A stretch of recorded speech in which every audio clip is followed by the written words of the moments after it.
Welcome to the Psychology World podcast. I'm Connor Whiteley, bringing you psychology news, articles, and other interesting psychology-related articles. Where I can find the podcast notes and more interesting psychology-related things, and you can get your free 8 psychology book box set at connorwhiteley.net. Now let's get on to the show.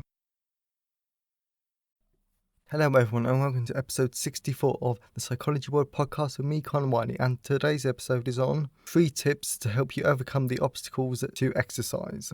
And it's Friday the 4th of December 2020 as I record this, and I love this episode because, as we're coming to the end of 2020, which, let's face it, feels like a decade, most of us are probably starting to think of our New Year's resolution and what we want to do in 20. And I bet that some of you would wish that you exercise more. So hopefully this episode is going to be really useful to try and get you to overcome some of the obstacles that are stopping you. So moving on to the psychology news section. So we're reading from the British Psychological Society Research Digest, and there's some really good articles. Okay, so grimacing or smiling can make an injection feel less painful. If you're preparing to receive a flu jab or even a COVID-19 vaccine, which please I really encourage you all to take because it's the only way we're going to defeat this virus. So this winter, you'll be interested in the results of a new study that investigates whether it's better to smile or grimace your way through the pain of an injection. The researchers found that people who grimaced or performed a fake smile, which incorporates muscles around the eyes, both reported less pain compared to those who simply held a neutral expression, and these expressions seem to have some interesting effect on stress and heart rate as well. So this I completely understand because an injection, it's not pleasant. Someone is basically stabbing you with a needle and injecting stuff into you, so it's not pleasant, and I don't really think anyone likes it. So this is a really good study that actually shows that can actually show us how to feel like less pain, and it's really good. So when you're having your injection, please grimace or frown, basically is what it's saying. Okay, so our feelings towards people expressing empathy depends on who they're emphasizing with. Okay, so we tend to think of empathy as a wholly positive thing that's not only favourable to possess, but we should actively foster. Books and courses promise to reveal secret wells of empathy and ways to channel them. Some people even charge for empathy readings, a service that seems to sit somewhere between a psychic reading and a therapy session. Okay. It would be easy to assume, therefore, that people who express empathy are generally well liked, but a new study in Journal of Personality and Social Psychology finds that feelings towards empathizers depends on who they're empathizing with, while empathizers were considered warmer overall. Participants judged who expressed empathy for those with troubling political views more harshly, suggesting that we don't always interpret empathy as a moral virtue. Now, this I completely understand because I can see myself as emphasising with a really empathetic person, but if they're emphasising with the far right, nationalists, racists, homophobes, etc., then I'm not going to like that person. That person can have great amounts of empathy to the really controversial stuff, but I will not like them because they don't align with my own personal beliefs and using a more everyday life. If someone was emphasising with a group that hated psychology and thinks that all psychologists are stupid, then I will not like that person because, well, they're disrespecting something that I really believe in and something that I really love. Because I love psychology. And as we know, because most of us do at psychology, we know that psychology isn't a stupid made-up science. Okay, so the last one is the editor's pick. What are we being wrong about choosing gifts? So this should be interesting. And this article says the exact same thing that I've been saying. Even though 2020 seems to have dragged on forever, minor understatement there, it's still a surprise to find that the holiday season is suddenly just around the corner. But if you're beginning to fret over what to get your loved ones, maybe our posts on gift giving can help, such as this from 2015. Buying a gift can feel like a test. Oh, doesn't it just? You want the gift to show how thoughtful you've been and how you've taken the recipient's interest and personality into account. Yet according to the authors of a 2015 paper, this isn't the optimal approach. You and the recipient will likely feel closer to one another if you buy them a gift that says something about you and not them. Okay, now that's really interesting.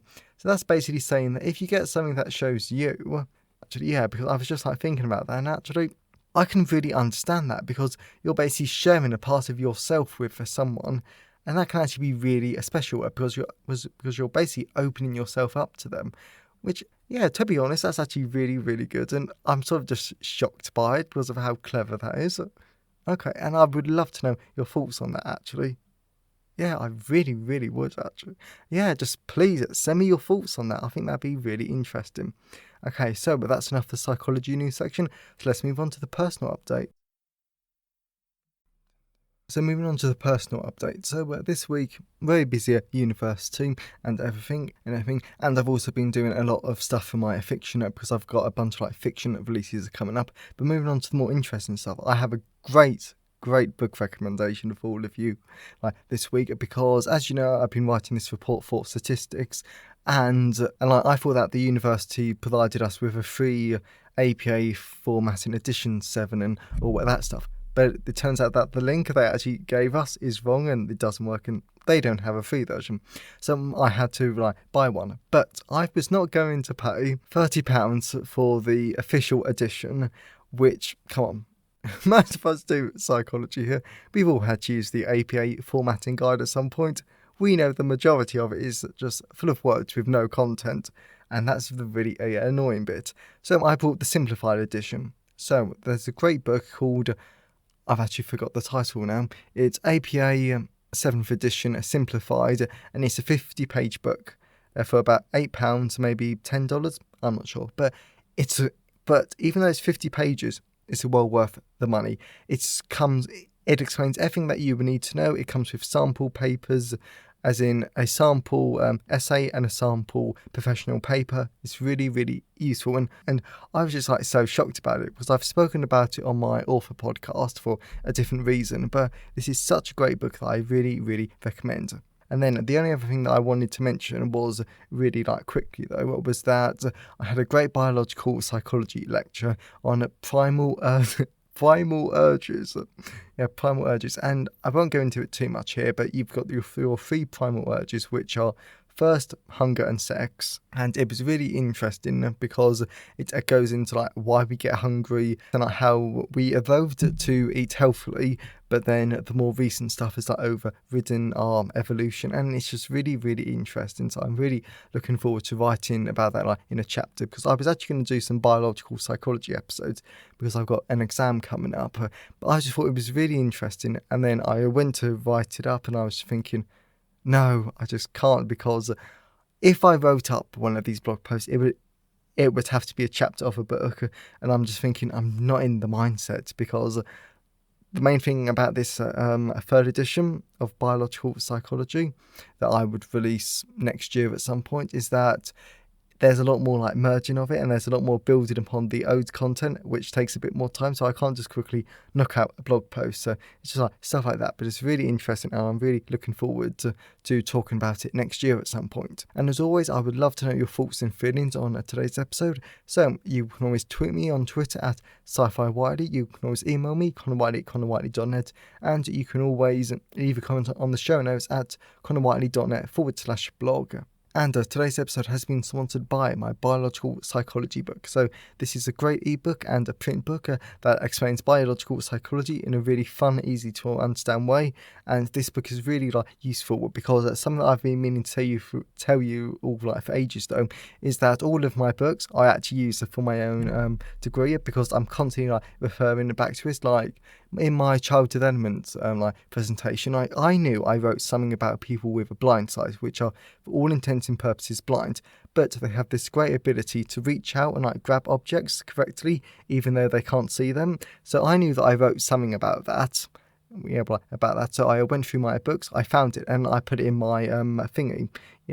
In my presentation. And without my books, I would not be able to know that, because I just wouldn't remember it. So my biological psychology book is really easy to understand, really engaging, and that you will just learn a lot about biological psychology, like how the synapses work, how neurotransmitters interact, how we sleep, and so many great bits of information. So that's Biological Psychology 2nd edition, available on all major ebook retailers, and you can get the print book from Amazon. So that's enough for the personal update. Let's move on to the content part of today's episode. So we're moving on to today's episode. So we're looking at 3 tips to help you overcome the obstacles to help you exercise in 2021. So this is a really good episode. Okay, so like I already said in the psychology news section, like it's beginning to come to the end of the 2020 decade. At least it feels like it. And I bet that some of you want to start exercising more in 2021. So hopefully this episode is going to be really useful and help you to start exercising if you want to. So the first one is problem solve. And this is really important because we're dipping into like cognitive psychology here, but there's always a reason why you don't want to exercise.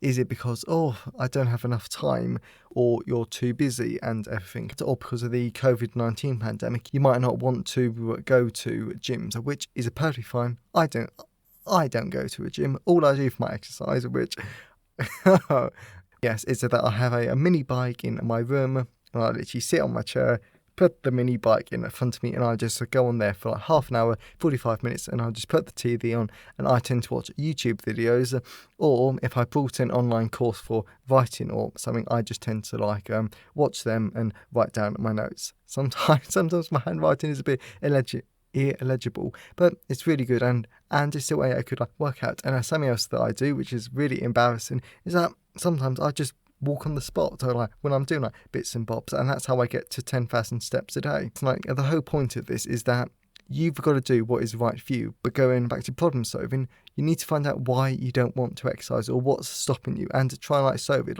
If you're busy, which I completely understand. For example, if you're a psychologist who's stuck at work all day, then something that I've heard that some people do is they get the little cross trainers. Not the big ones, but the small ones. They have it under their desk. So as they're working, or when they're doing really boring repetitive tasks, so what they do is that they just step like that, which is fine because they're still getting work done and they're still exercising. So it's just small things like that.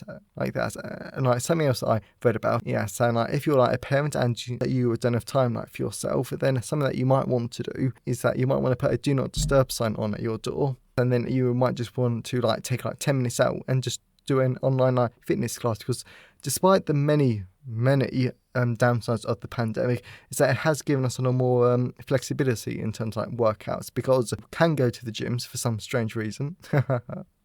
But you can also go to virtual gym classes, virtual personal training sessions, and you can also go and exercise outside. And the best thing about exercising outside is that it's free. So there are some options for you. So another one is keep it interesting. Let's face it, exercise can get a bit boring, especially if you're doing the exact same thing every single day or 3 times a week. So it can get quite boring, but keep it interesting, liven it up, because that's why I watch YouTube videos or an online course when I'm exercising, because it keeps it interesting. I would hate just to exercise and not doing anything else for half an hour, 45 minutes.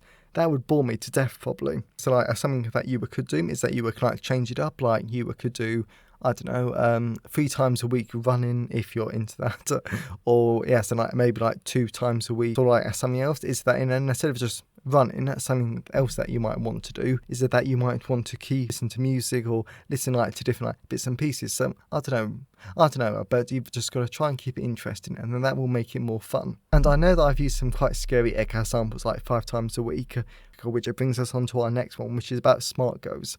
SMART goals was you don't have to do these big half an hour long exercise session where you're all sweaty, and if you're just starting out, or if you don't want to. Exercise is all about getting your heart rate up, so just have fun with it and set yourself specific, measurable, achievable, realistic and time to go. So it's perfectly fine to say I want to do 5 minutes of exercise every day for 2 weeks. That is fine. And then after the 2 weeks, you might want to say, right, I want to do 10 minutes of exercise a day for 3 weeks. Then that's fine, because you're building it up. And then over time, you're going to get a bit more confident. Because if you set out to do half an hour, really intensive workout straight off the bat, no one would enjoy that straight away. Straight away. And then you're not going to, and then you might not be able to do it. Then you're going to get annoyed at yourself, and then you might quit, which is not what you want, because ideally, if you want to keep doing exercise, then you want to keep doing it. So this is when you just do it gradually, and that's all I can really say. Yes, and that's all I can really say on the topic. So, hopefully you've enjoyed today's topic, and as always, I would love to hear your thoughts and feelings on today's episode. And if you know someone who might enjoy the podcast, then please tell them about it. I'll be really, really grateful. So, have a great day, everyone, and I'll see you next time. Thanks for listening today. I hope you enjoyed it. If you want to see the show notes, then please go to connorwhiteley.net. And if you want a free 8-book psychology box set, then please go to connorwhiteley.net. Have a great day, and I'll see you next time.